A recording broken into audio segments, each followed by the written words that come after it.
Risky नहीं है, इसके लिए रिसर्च की जरूरत है। तो क्या चीजों की जरूरत है, चलो इसके बारे में बात कर लेते हैं। सबसे पहले तो मेजर स्टॉक एक्सचेंज इंडिया में थोड़ी बहुत इसका अंदाजा होना चाहिए आपको।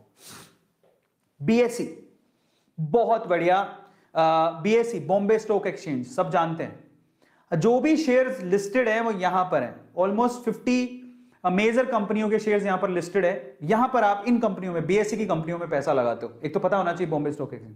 मेरी फेवरेट है एनएससी और बहुत लोगों की फेवरेट है एनएससी। मैं बीएसई एनएससी दोनों में लगाता हूं, लेकिन एनएससी में ज्यादा लगाता हूं। एनएससी में टोटल 30 आपको कंपनीज मिलेंगी। एनएससी बहुत, नेशनल स्टॉक एक्सचेंज बोलते हैं एनएस, ठीक है, नेशनल स्टॉक एक्सचेंज। निफ्टी 50, इनमें 50 कंपनियां, इनमें 30 है, तो इनमें 50 कंपनियां होती है और ये मेरी फेवरेट है, ठीक है। तो ये निफ्टी, मैं ज्यादातर इसी में पैसा लगाता हूं, लेकिन ज्यादातर लोग बीएसई में पैसा लगाते हैं। दोनों ही हमारे शेयर मार्केट है, इंडिया के शेयर मार्केट है, आप किसी में पैसा लगाओ। बहुत सारी कंपनियां जो दोनों में लिस्टेड है और उनकी प्राइसिंग भी ऑलमोस्ट सेम ही रहती है, ठीक है। तो बीएसई और एनएसई। अच्छा, टाइप ऑफ किस तरह से आप लोग यहां पर ट्रेड करते हो, जरा उसके बारे में समझ लेते हैं, ये भी समझना जरूरी है। तो होता क्या है, जब आप डीमेट अकाउंट खोल लेते हो, वो मैं आपको बताऊंगा कि कैसे खोलना है। इन दैट केस दो तरह से आप पैसा लगाते हो। एक ऐसे लोग हैं जो कि सुबह मार्केट खुलेगा, किसी एक शेयर को पकड़ेंगे जहां पे उनकी रिसर्च होती है, उसमें वो पैसा लगा देते हैं, शाम को आते आते वो पैसा अपना निकाल लेते हैं, चाहे प्रॉफिट हो चाहे लॉस हो। सिंपल, उसको बोलते हैं क्या, डे ट्रेडिंग। इसको बोलते हैं इंट्रा डे ट्रेडिंग।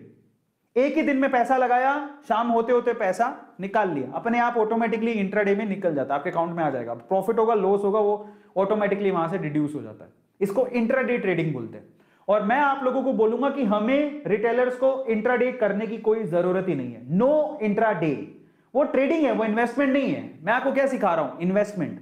तो अगर आपको इन्वेस्टमेंट करनी है, आप कभी भी इंट्राडे ट्रेडिंग मत करो, कोई फायदा नहीं है, लीव इट। हमको वो नहीं बनना है, ट्रेडर नहीं बनना है, हमको इन्वेस्टर बनना है, समझो। वॉरेन बफेट इन्वेस्टर है, ट्रेडर नहीं है। वॉरेन बफेट ऐसा नहीं करते कि आज मैं सुबह पैसा लगाऊंगा, शाम को निकाल लूंगा, ऐसा नहीं करते। वॉरेन बफेट के सिंपल से रूल है जो मुझे बड़े अच्छे लगते हैं। 4 सिंपल सी बातें बोलते हैं। देखो, या तो पैसा लगाओ मत, लगाओ तो पूरे से अच्छे से स्टडी कर लो कंपनी की, पूरा विश्वास हो, उसके बाद जब आप पैसा लगा रहे हो तो फिर आंखें बंद कर लो पैसा लगाने के बाद। वॉरेन बफेट सिंपल सी बात बोलते हैं, पैसा लगाओ तो लॉन्ग टर्म के लिए लगाओ, नहीं तो मत लगाओ, एक सेकंड के लिए भी मत लगाओ। और आपको विश्वास हो तभी लगाओ कंपनी में, पूरे अच्छे से रिसर्च कर लो, लॉन्ग टर्म के लिए पैसा लगाओ, पैसा तभी निकालो। वॉरेन बफेट क्या कहते हैं, पैसा तभी निकालो जब आपको भरसक बेहद जरूरत है, अदरवाइज पड़ा रहने दो स्टॉक के अंदर, आपका पैसा 100% बढ़ेगा। इतने से सिंपल से रूल हमें समझ में आ गए। क्या कहते हैं वॉरेन बफेट, नंबर 1, पैसा लगाना है तो लॉन्ग टर्म के लिए लगाओ, इंट्राडे नहीं। एक सेकंड के लिए भी पैसा मत रखना अगर आपको कंपनी पे विश्वास नहीं है तो। और अगर कंपनी है, कंपनी के फंडामेंटल पे विश्वास है तो पैसा लगाओ और उसको लॉन्ग टर्म के लिए रखो। और तब तक पैसा मत निकालना जब तक आपको जरूरत ना हो, भरसक जरूरत हो तभी पैसा निकालो। ये सिंपल से रूल है, क्या इसको हम फॉलो नहीं कर सकते?